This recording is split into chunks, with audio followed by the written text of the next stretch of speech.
Assalamualaikum warahmatullahi wabarakatuh. Hari ini aku nak buat ulasan perlawanan di antara Penang menentang Kedah, yang mana pada perlawanan ini berkesudahan seri 1-1 hasil jaringan daripada Endrick Dos Santos dan juga Kepa Sherman, yang mana ini adalah perlawanan derby utara yang pertama untuk season ni, yang mana kali terakhir mereka bertemu dalam saingan kompetitif adalah pada tahun 2017.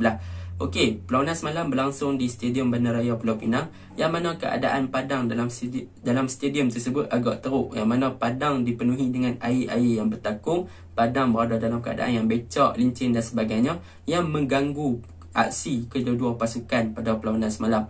Okey, kita pergi dekat kelebihan dan juga kekuatan pasukan Kedah pada perlawanan semalam. Apa yang aku nampak, Kedah bermain dengan sangat baik di second half selepas kemasukan daripada Fayyad, Azamuddin Akil, Fazrul Daniel dan juga Rozaimi Abdul Rahman, yang mana 4 player ni menjadi game changer ataupun orang yang membawa perubahan kepada corak permainan Kedah, yang mana mereka berani untuk bermain dengan build up gameplay daripada bawah. Mereka bermain dengan short passing, mereka bermain dengan untuk dribble masuk ke dalam kotak penalti dan juga melakukan hantaran-hantaran lintang. Tetapi benda tu semua sayang sebab banyak kali crossing yang dilakukan ke dalam kotak penalti Penang berjaya dipatahkan dengan begitu saja. Tetapi pujian harus diberikan kepada pemain Kedah yang bermain di sebelah kanan, iaitu Robbie Ataya dan juga Rizal Ghazali, yang mana untuk first half dan juga second half mereka banyak mengatur dan menggerakkan perlawanan di bahagian kanan. Untuk bahagian kiri kita nampak sedikit terganggu pergerakan Faizal Ghazali sebab Kedah tak lakukan serangan bola tu sangat.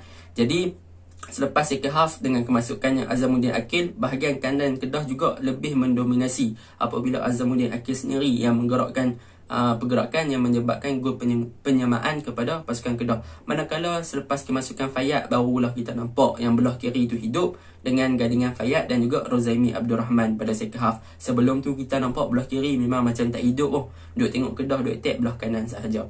Okey, yang kedua apa yang perlu diberi pujian adalah pemain defensif midfielder Kedah, iaitu gandingan Numatin dan juga Badrul Bahtiar. Pada perlawanan semalam, kedua-dua player ni berjaya memainkan peranan yang sangat penting untuk mematahkan serangan-serangan berbahaya daripada pemain-pemain Penang, yang mana banyak melakukan intercept yang sangat baik dan kurangnya bermain long passing ataupun clear ball terus ke hadapan. Yang ni juga adalah satu perubahan yang sangat baik, improvement yang sangat baik untuk midfielder Kedah. Dan apa yang perlu diperbaiki memang banyak, tetapi tak apa.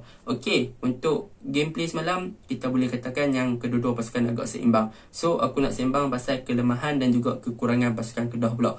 Okey, kekurangan dan juga kelemahan pasukan Kedah yang paling ketara adalah daripada segi set piece. Semalam free kick Kedah dapat banyak, tetapi paling ketara adalah set piece melalui corner kick. Yang mana corner kick sepakan penjuru Kedah dapat 12 corner kick tau.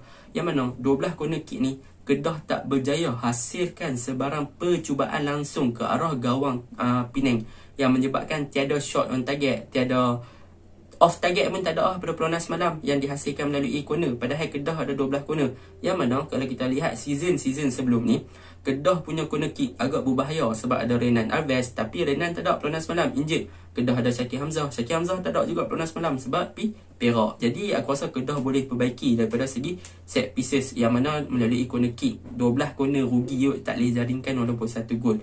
Okey, yang kedua adalah bagaimana Kedah bermain dengan build up gameplay short passing juga adalah satu kelemahan. Memang kita nampak di second half Kedah bermain improve, memang bermain dengan short passing, boleh gelecek pasukan lawan dan sebagainya. Tetapi apa yang mengecewakan adalah daripada segi final passing, iaitu crossing yang dilakukan ke dalam kotak penalti.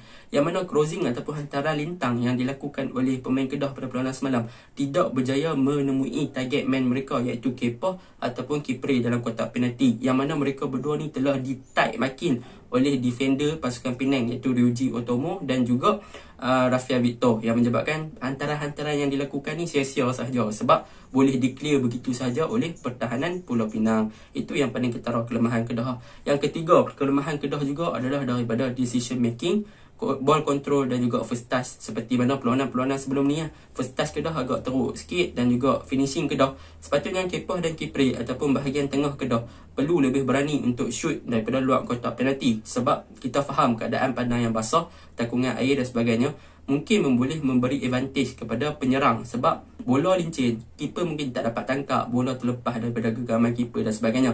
Tetapi sayang, shoot daripada luar kotak penalti langsung tak ada pada perlawanan semalam. Padahal itu adalah kelebihan untuk attacker seperti Kepoh dan juga Kipre. Dan yang paling ketara hampa nak tahu apa adalah bagaimana pasukan Kedah tak boleh nak adapt dengan situasi padang pada first half. Sebab apa aku tahu macam tu? Sebab Penang dia lebih laju untuk adapt dengan situasi padang. Sepatutnya Kedah boleh mengekalkan taktikal yang bermain long passing ataupun counter attack pada perlawanan semalam. Sebab itu adalah kelebihan kepada pasukan yang bermain counter attack ataupun long passing sekiranya padang berada dalam keadaan yang basah dan juga padang ada takungan air. Sebab kalau kita nak main build up gameplay macam second half tu memang lawa, tetapi banyak pergerakan yang kita lancarkan akan tersekat di tengah-tengah. Dan juga kita tak boleh nak guna kelebihan individu. Sebab apa?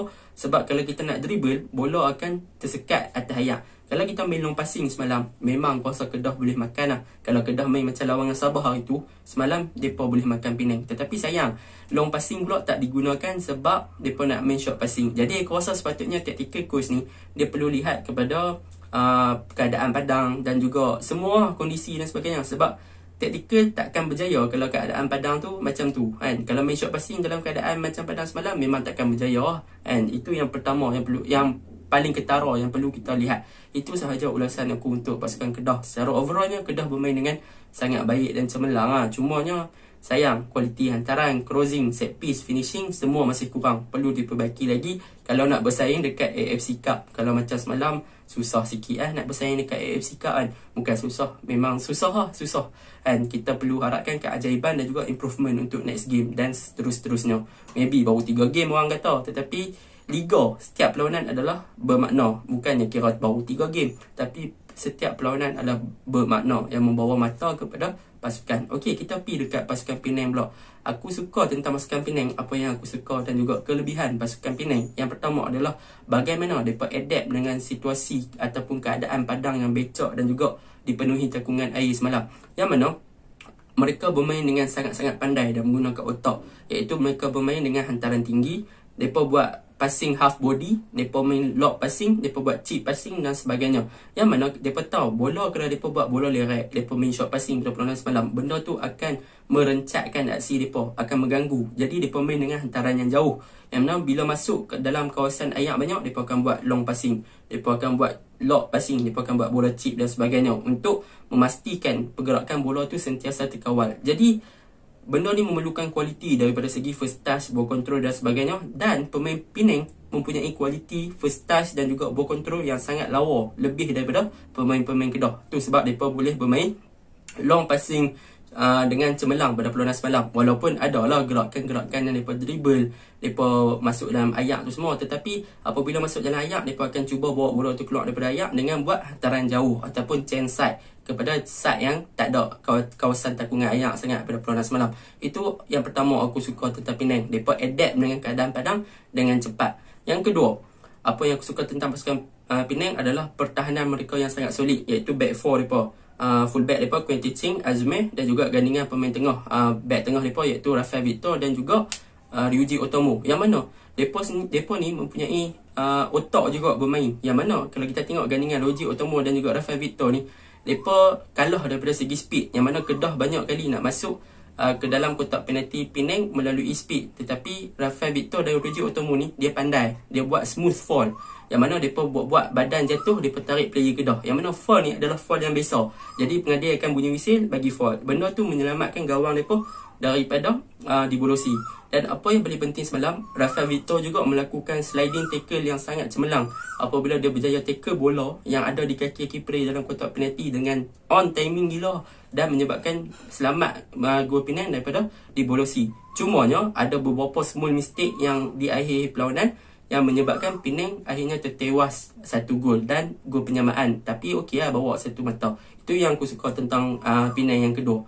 Yang ketiga, apa yang aku suka tentang Penang adalah player-player muda mereka, iaitu di bahagian fullback Quentin Cheng dan juga Azmin. Lepas tu di bahagian hadapan Muhammad Al-Hafiz. Yang mana aku rasa 3 player ni akan menyinar dalam saingan Liga Super pada tahun 2021 ni. Memang mereka akan menyinar. Percayalah cakap aku. Okey, untuk kelemahan Penang yang paling ketara, apa yang aku nampak adalah daripada segi fitness dan juga stamina. Yang mana apabila perlawanan sudah nak berakhir, mereka seakan-akan penat, yang mana mereka dah tak lagi nak praising pasukan Kedah di luar kawasan kotak penalti. Tu sebab Kedah boleh berhembahar rajalela pada perlawanan semalam di second half, sebab tiada lagi hard praising daripada pemain-pemain Penang. Pemain Penang dah tak push, dah tak all out untuk dapatkan bola balik. Sebab apa? Sebab mereka dah penat. Tu sebab berlakunya semua mistake yang menyebabkan Kedah berjaya menjaringkan gol penyamaan. Tetapi semuanya berbalik kepada Penang sendiri ya. Mereka boleh improve lagi stamina mereka, sebab benda ni nampak ketara lagi waktu perlawanan lawan Kuala Lumpur, lawan dengan JDT, lawan dengan Kedah. Memang nampak stamina mereka sangat-sangat kurang. Dan kelemahan lagi untuk pasukan Penang adalah daripada segi percaturan trauma structure, yang mana dia memasukkan pemain simpanan yang agak tidak bersedia untuk perlawanan semalam. Contohnya nombor 7, aku tak mau sebut nama, yang mana bila masuk nombor 7 tu, banyak pergerakan-pergerakan yang dilakukan adalah selfish, yang mana banyak player Penang ataupun teammate dia sendiri dah lakukan off ball movement, yang mana kalau dia buat through ball boleh membuatkan satu benda yang positif, mungkin gol, mungkin percubaan. Tetapi dia lebih kepada selfish, dia nak dribble, dia nak tunjuk dia punya individual, tetapi tak ke mana apabila banyak decision making yang dibuat oleh dia hanya membuatkan pasukan rugi sahaja. Itu sahaja ulasan aku. Secara overallnya, pasukan Penang memang bermain dengan sangat baik. Kedua-dua pasukan Kedah dan Penang bermain dengan sangat baik, dan mereka dua tim ni agak balance daripada segi attacking dan juga defend. Cumanya yang membezakan adalah luck, yang mana kedua-dua pasukan seri. Tetapi kemungkinan besar yang paling ketara adalah keadaan padang yang menjejaskan kedua-dua pasukan punya aksi. Sekian, terima kasih. Assalamualaikum.